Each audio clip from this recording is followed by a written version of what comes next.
मनोज जरांगे यांचं मुंबई येथे उपोषण सुरू आहे. त्याला सातत्यानं ओबीसी प्रवर्गातून आरक्षण देऊ नका या मागणीसाठी लक्ष्मण हाके विरोध करतायत. मराठा समाजाच्या रोषाला लक्ष्मण हाके यांना पुरंदर तालुक्यातील नीरा येथे सामोरं जावं लागलं. आपल्यासोबत स्वतः लक्ष्मण हाके आहेत. खरं तर तुम्ही सातत्यानं ओबीसी मधून आरक्षण देऊ नका अशी मागणी करता आहे. मराठा समाजाच्या रोषाला तुम्हाला सामोरं जावं लागते. आता या ठिकाणी काही प्रमाणात वाद देखील झाला. हे बघा, आम्ही पुण्याहून खंडाळा तालुक्यातल्या काही गावांना, लोणंद गावातल्या काही छोट्या मोठ्या दुकानांच्या उद्घाटनाला मी येत होतो आणि चहा पित असताना 5 मिनिटाच्या कालावधीमध्ये झुंडीनं काही लोक आली. छत्रपती शिवाजी महाराजांच्या नावाने त्यांनी घोषणा दिल्या, हातामध्ये झेंडे होते आणि 7-12 आमच्या बापाचा आहे, तू आम्हाला विरोध करतोय, अशा पद्धतीनं भ्याड हल्ला करण्याचा प्रयत्न केला. माझ्याबरोबर पुणे पोलीस होती, त्याचबरोबर पुणे ग्रामीण पोलीस होते आणि सातारा ग्रामीणचे पण पोलीस होते. त्या लोकांनी मला वाचवलं, त्यांच्या तावडीतून मला सोडवलं. माझं म्हणणं एकच आहे, आमची मागणी एकच आहे. गावगाड्यातला ज्याच्या बाबतीमध्ये दुजाभाव झाला सामाजिक, जो गावगाड्यातला बलुता आलुता आहे, भटक्या विमुक्त जाती जमाती आहेत, मेंढपाळ आहे, शेतकरी आहे, कष्टकरी माणूस आहे, त्यांचं आरक्षण टिकलं पाहिजे ही आमची संविधानिक मागणी आहे. तुम्हाला एससीबीसीचं आरक्षण दिलंय ते तुम्हाला नको आहे. तुम्ही राजकारण करताय आणि ओबीसीच्या लोकांना टार्गेट करताय. आम्ही काय चुकीचं बोलतोय? आम्ही संविधानाच्या विरोधातलं काहीच बोलत नाही. मिनिटं थांबवतो. तुम्ही असं आता म्हणालात की माझ्यावरती भ्याड हल्ला झाला, नेमकं त्या ठिकाणी काय झालं? नेमकं आम्ही चहा पिऊन बाहेर येईपर्यंत तिथं काही टोळकं जमलं तिथं आणि अक्षरशः 7-12 आमच्या बापाचं त्या व्हिडिओमध्ये आहे सगळं. आम्ही ते सगळं आमच्या पोरांनी ते रेकॉर्ड पण केलेलं आहे. पोलीस विभाग जर तिथं नसतात, 2 पोलिसांच्या गाड्या माझ्या मागं होत्या, एक पुढे होती एक मागं होती, तरी सुद्धा यांना पोलिसांची भीती राहिलेली नाही, कायद्याची भीती राहिलेली नाही. आणि आम्ही म्हणतोय आमचं आरक्षण टिकलं पाहिजे.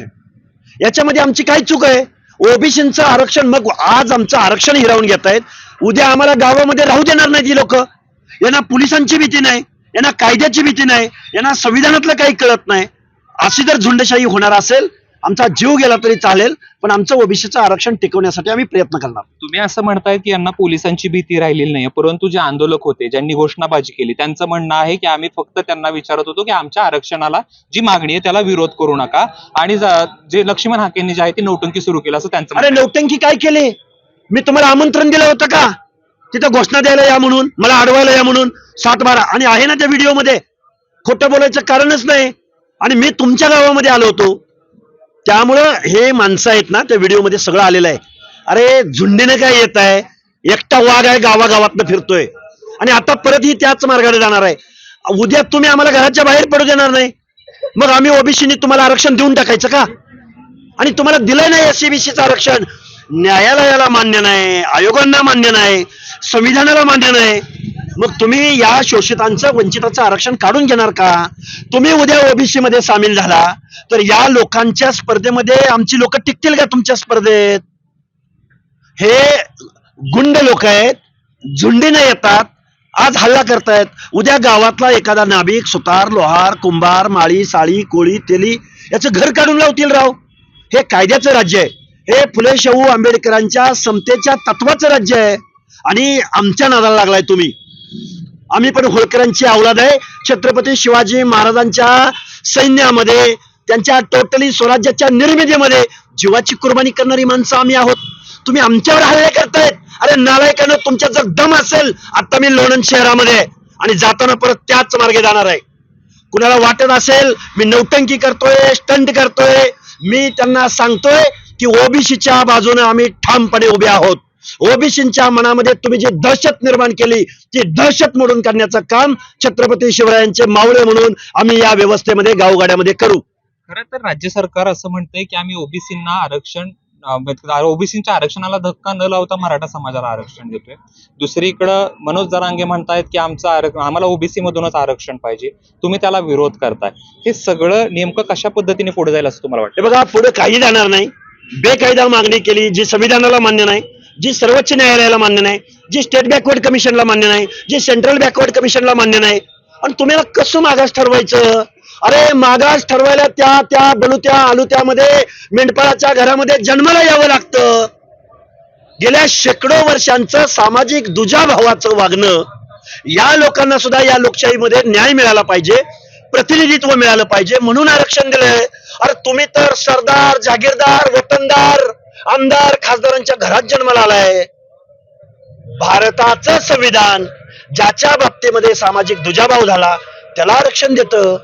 त्यामुळे ही दडपशाही चालू आहे, झुंडशाही चालू आहे. अरे मित्र आंदोलक आहे, तुम्ही मुख्यमंत्र्याची आईमाई करताय, तुम्हाला न्यायालयाची माणसं गेली तर त्याची आईमाई करताय, तुम्हाला पोलीस डिपार्टमेंटची भीती राहिली नाही. त्यामुळे अशा झुंडशाहीला आम्ही भीक घालणार नाही. जे उपसमितीचे जे अध्यक्ष आहेत विखे पाटील, त्यांनी असं म्हटलेलं आहे की हैदराबाद गॅझेट असेल किंवा सातारा गॅझेट असेल याच्यामुळं ओबीसींना काय धक्का लागणार नाही. पण त्याच्या पुढे ते असं पण म्हणतात ओबीसी समाजातून जे आरक्षण आहे, ओबीसीला कोणताही धक्का न लावता आम्ही आरक्षणाची तरतूद करतो आहोत, त्या दृष्टीने बघतो. याकडे कसं बघतो? या विखे पाटलांना माझं सांगणं आहे, सुप्रीम कोर्टापेक्षा अजिबात तुम्ही मोठं नाही. या विखे पाटलांना माझं सांगणं आहे, सेंट्रल बॅकवर्ड कमिशन पेक्षा तुम्ही अजिबात मोठं नाही. या विखे पाटलांना माझं सांगणं आहे की देशाच्या संविधानापेक्षा तुम्ही अजिबात मोठे नाही आहात. अरे तुम्ही मागास झाला म्हणता, तुमच्या पुढे कोण गेलं ते सांगा ना. तुमच्यावरती अन्याय कुठल्या जातीनं केला महाराष्ट्रातल्या? अरे गावाचा पॅनल प्रमुख सुद्धा तुम्ही, गावातल्या एखाद्या सुतारानं लोहारानं पॅनल केलंय असं या महाराष्ट्रात आहे का? अरे सामाजिक मागासलेपणासाठी आरक्षण आहे. गेल्या 300-400 वर्षामध्ये एखाद्या बेरड रामोशी समाजामध्ये जन्माला आलेल्या माणसाला त्याच्या बाबतीमध्ये सामाजिक दुजाभाव झाला म्हणून आरक्षण आहे. कुणी सांगितलं तुम्हाला गरिबी हटवण्यासाठी आरक्षण आहे? कुणी सांगितलं तुम्हाला शिक्षण आणि नोकऱ्यासाठी आरक्षण आहे म्हणून? हे सांगून सांगून आता माझ्या पत्रकार बांधवांचं आणि महाराष्ट्राचं तोंडपाठ झालंय. आम्ही आता संविधानाची भाषा तर बोलणार, पण जर कोण झुंडशाहीनं इथल्या व्यवस्थेमधल्या लोकांवर हल्ले करत असेल तर छातीचा कोट करून आम्ही पुढे येऊन उभं राहणार. लक्ष्मण हाकेंनी जरा जपून विधानं करावी जे आहे असं जे सांगण्यात सातत्यानं तुम्हाला सल्ला दिला जातो. कुणी सल्ला दिलाय हा? विखे पाटील. अरे म्हणजे आम्ही आरक्षण सोडून द्यायचं का? ओबीसीच्या बाजूने इथला माईचा लाल एकही नेता बोलत नाही, आम्ही बोलायचं नाही. आम्ही गावगड्यातला, अरे माझा बाप आमदार खासदार नाही विखे पाटील, तुमचं खानदानच्या खानदान इथं शोषण करताय. आमच्या लोकांनी हक्काधिकाराबद्दल बोलायचं नाही, स्कॉलरशिप बद्दल बोलायचं नाही.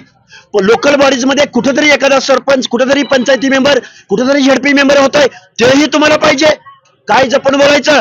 तुम्ही मुख्यमंत्र्याची आयमाई काढणार जरांगे पाटील, आणि आम्ही हक्काधिकाराबद्दल बोलायचं नाही. त्या जरांगेला सल्ला द्यायला सांगा त्यांना. सर, ज्या रोषाने तुम्ही बोलताय तेवढेच रोषाने जरांगे पाटील देखील बोलतायत. दोघांची मागणी, तुमचं म्हणणं असे की ओबीसीतून आरक्षण देऊ नका, त्यांची मागणी आहे की ओबीसीतून आरक्षण द्या. याच्यामधून सामाजिक तेढ की सामाजिक वीण उसवली जाते असं वाटत नाही? अरे सामाजिक वीण म्हणजे आम्ही घरी बसायचं? आमचं आरक्षण आज 59 लाख बोगस कुणबी नोंदीद्वारे 59 लाख प्रमाणपत्र वाटली गेलीत. आज गावागावामध्ये बोगस कुणबी सर्टिफिकेट काढली गेलीत. पहिलं ओबीसीचं जर आरक्षण पडलं तर ओबीसी विरुद्ध ओबीसी लढत व्हायची. आता ओबीसी विरुद्ध बोगस कुणबी आणि बोगस कुणबी विरुद्ध बोगस कुणबी लढत होणार आहे. मग आमच्या लोकांनी पदावर जायचंच नाही. हे काय आहे महाराष्ट्रामध्ये? हा फुले शाहू आंबेडकरांचा महाराष्ट्र आहे का? त्यामुळे अशा गोष्टींना आम्ही विरोध करत राहणार. कुठला मंत्री, कोण, काय? अरे तुमच्या आमदारकीचा खासदारकीचा मार्ग आमच्या वाड्यावरून, तांड्यावरून, वस्त्यावरून जातो. तुम्ही आमचं पंचायत राज मधलं आरक्षण काढून घेतलं ना, तुमचे आमदार आणि खासदार तुमचे कसे होतात तेच आम्ही बघू. सर, खरं तर गेल्या काही महिन्यापासून ही मागणी ओबीसी मधून द्यावं, साधारण वर्षापेक्षा जास्त कालावधी लोटला. परंतु जे कुणबी तुम्ही जे आक्षेप घेतायत की बोगस दिलेत, पण ते सरकारनेच दिलेत. मग तेच सांगतोय ना, हेच बोगस काम आहे.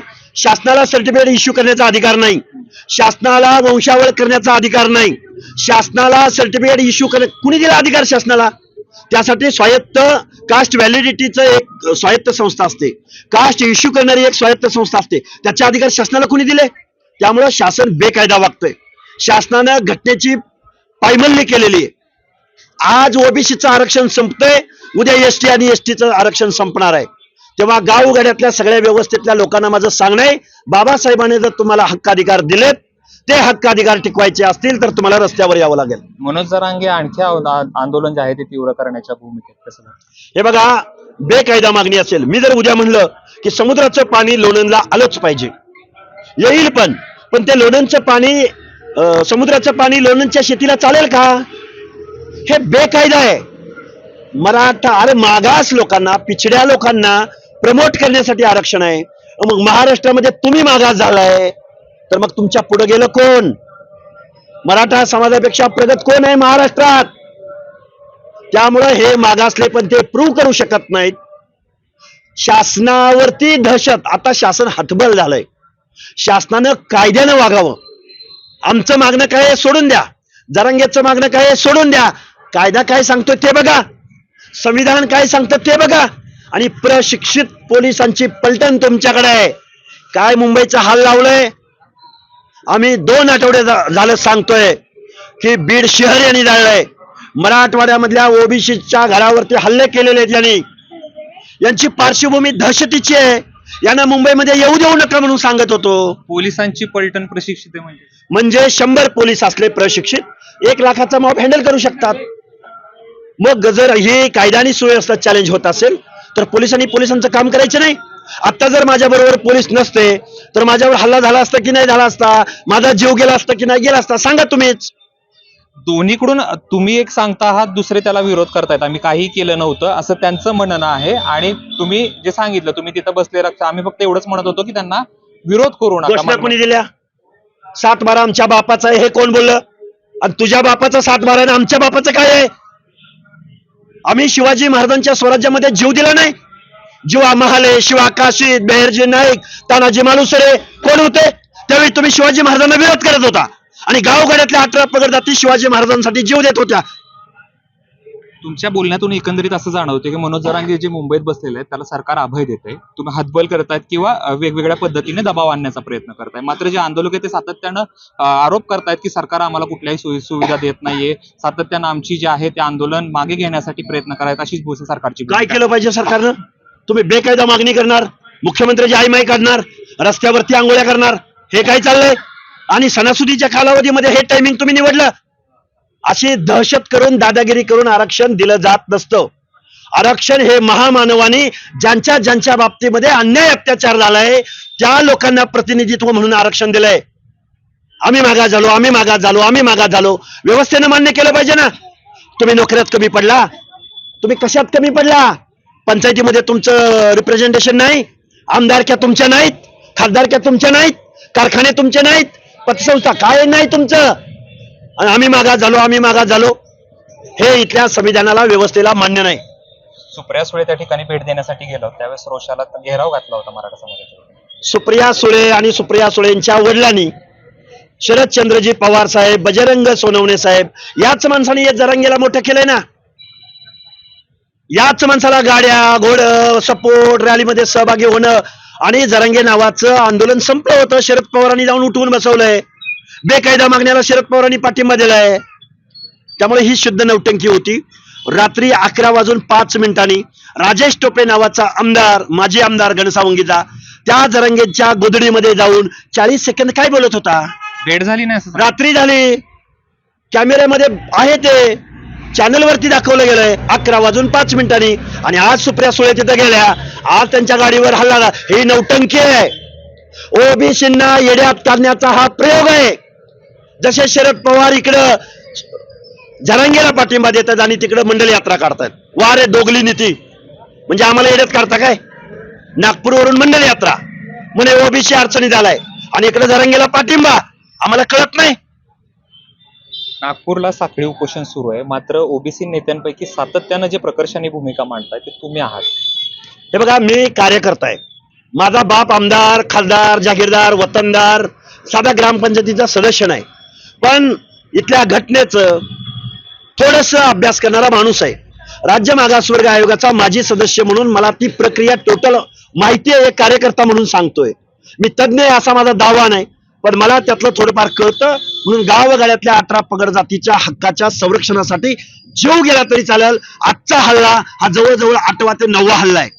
मुख्यमंत्री महोदयांना माझं सांगणं आहे, जर एखाद्या आंदोलकावर ही वेळ येत असेल तर गावामध्ये एकच घर असणाऱ्या लोहाराच्या, घिसाड्याच्या, पारद्याच्या, तो कधी बोलणार?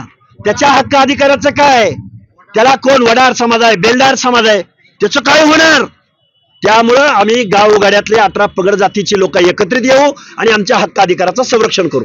शेवटचे 2 प्रश्न विचारतो, पुन्हा एकदा विचारतो. हल्ला म्हणजे नेमकं काय झालं? नेमकं तुम्ही किती वेळ तिथं थांबला होता त्या ठिकाणी? आम्ही 10 मिनिटं तिथं थांबलेलो होतो आम्हाला त्यांनी पळवून लावण्याचा तिथून प्रयत्न केला. आमच्या समोर मला घेराव घातला त्यांनी आणि 7 बारा आमच्या बापाचं आहे एकदम अग्रेसिव्हली तिथं आले आणि ते मीडियामध्ये आहे ना, पदरचं सांगायची काहीच आवश्यकता नाही. मग तुम्ही मारताय का मारा म्हणलं आणि मी तिथं बसलो. पोलिसांनी हस्तक्षेप केला. पोलिसांनी वाचवलं, पोलिसांनी चारी बाजूनी कडक केलं आणि मला पहिल्यापासून शेवटपर्यंत वाचवलं. जर पोलीस नसते तर आपला जीव गेला असता. आणि हे ते मीडियामध्ये दिसतंय, कॅमेऱ्यामध्ये दिसतंय. लक्ष्मण हाकेंची पुढची भूमिका काय?